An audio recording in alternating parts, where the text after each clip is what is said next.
Lanjutkan dan kini di Grand Studio telah hadir Ibu Henry Saparini sebagai pakar ekonomi. Bu Henry, apa kabar? Baik. Terima kasih telah hadir bersama kami. Bu Henry, tadi sudah melihat bagaimana Presiden mengumumkan susunan kabinetnya. Ini karena Anda sebagai pakar ekonomi dilihat dari kekuatan tim ekonomi yang sudah dipilih oleh Presiden. Bagaimana tanggapan Anda?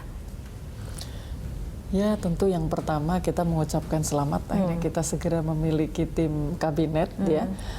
Kemudian yang kedua, kalau saya pertama kita percaya dulu dengan pilihan-pilihan presiden dan wakil presiden, artinya itu adalah sudah melalui sebuah pertimbangan yang tentu saja tidak hanya faktornya banyak ya, tidak hanya kompetensi, tidak hanya ini, tapi faktornya pasti sangat-sangat banyak. Nah, jadi kalau kemudian ini menjadi sebuah perkenalan awal yang tadinya mungkin harus langsung bekerja gitu, saya rasa ada beberapa anggota kabinet yang mereka memang belum terbiasa dengan birokrasi, satu, yang kedua belum terbiasa dengan bekerja secara tim, memimpin satu departemen yang demikian kompleks gitu, dan itu yang pertama. Yang kedua mungkin yang kita perlu catat, memang Pak Jokowi dan Pak JK ini menekankan kepada kerja, kerja ya. Kemudian yang dipilih juga hampir sebagian besar itu adalah dari mereka yang pernah bekerja di korporasi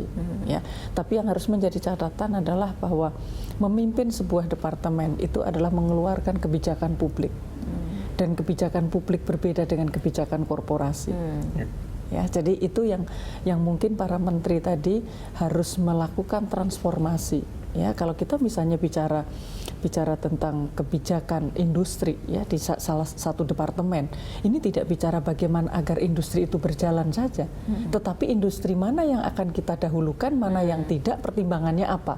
Dan itu pertimbangan berbagai isu karena ini kebijakan publik menjadi sangat kompleks. Nah, jadi ini yang mungkin harus diperhatikan oleh Pak Jokowi dan Pak JK ya. Jadi bahwa kita bukan sudah ada roadmap yang harus kita kerjakan ya. Mereka ini bukan pekerja untuk mengerjakan roadmap, tapi roadmap itulah mereka yang harus membuat.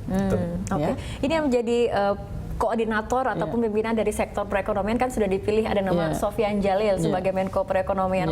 Untuk sebagian orang mungkin ini agak element of surprise juga seperti itu ketika nama Sofyan Djalil muncul. Kalau menurut Bu Henry sendiri, dengan berbagai tantangan ekonomi yang akan dihadapi oleh Indonesia pada kabinet kerja ini, apakah Menko Perekonomian yang sudah dipilih oleh Presiden, bagaimana tanggapannya? Ya, kita berharap bahwa kemudian akan ada kemampuan untuk mengkoordinasi ya. Sebenarnya Menko Perekonomian itu tidak hanya satu adalah mengkoordinir atau dia akan menjadi dirijen bagi berbagai kementerian di sektor ekonomi. Karena yang pertama adalah harus membuat aransemennya dulu.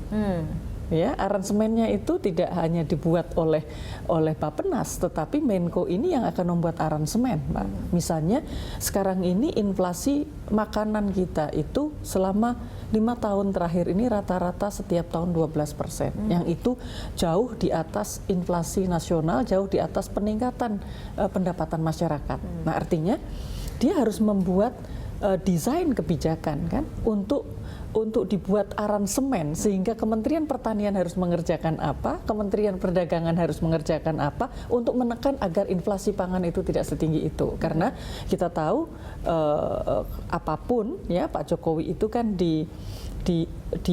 dicalonkan oleh PDIP yang sudah sejak lama PDIP itu ingin menekan harga pangan, inflasi harga pangan. Nah, jadi desainnya itu yang kita pertanyakan dulu. Nah, kita berharap bahwa Pak Sofyan Djalil ya kemudian akan pertama adalah membuat aransemen tadi. Yang sekarang ini sedang kita diskusikan adalah bulan-bulan ini adalah UMR. Ya, kalau dari kami kita berkali-kali mengatakan bahwa kebijakan UMR sekarang ini salah karena itu seolah-olah hanya untuk meningkatkan kesejahteraan buruh. Padahal upah itu adalah bagian dari daya saing. Nah, kemudian bagaimana desain kebijakannya ini agar kemudian kita bisa tidak mengurangi kesejahteraan buruh, tetapi kemudian tidak mengurangi daya saing. Nah, ini kan butuh terobosan-terobosan yang seperti ini. Maka tadi saya katakan bahwa bekerja itu iya, tetapi membuat apa yang akan dikerjakan itu yang pertama kali yang harus yang sangat penting. Selain kemudian UMR, mungkin juga publik menyoroti bagaimana mengenai subsidi BBM, kenaikan harga BBM ini aransemen seperti apa sebetulnya Bu yang harus kemudian dibuat agar kebijakan subsidi BBM tidak membebani, tapi kenaikan harga juga kemudian tidak membuat rakyat kecil berteriak seperti itu. Ya, karena itu jadi pasti kita harus mempertanyakan paradigma seorang menteri ekonomi, baik itu Menko, Menteri Keuangan dan sebagainya terhadap pengendalian harga tadi. Misalnya kalau kita bicara kenaikan harga BBM, kalau bahasa saya adalah kita tidak sedang menyelamatkan APBN, tapi kita menyelamatkan ekonomi. Karena apa?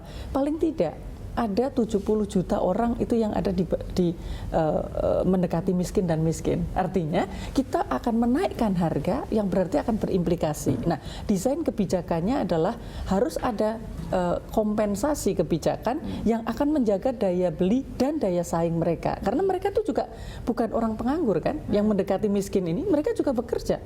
Mereka jualan bakso yang kemarin disebut dalam pidato Pak Jokowi gitu ya. Mereka juga petani yang kalau kemudian ini daya beli mereka merosot, mereka tidak akan bisa menikmati kue ekonomi yang dihasilkan. Padahal ini di dalam pidato kemarin diwanti-wanti bahwa 5 tahun ke depan ini Presiden Jokowi dan JK ini akan mengajak seluruh komponen masyarakat ini untuk ikut menciptakan kue ekonomi. Ini yang berbeda dengan Pak SBY. Nah, jadi ini yang harus difahami oleh para menteri tadi. Oke, baik.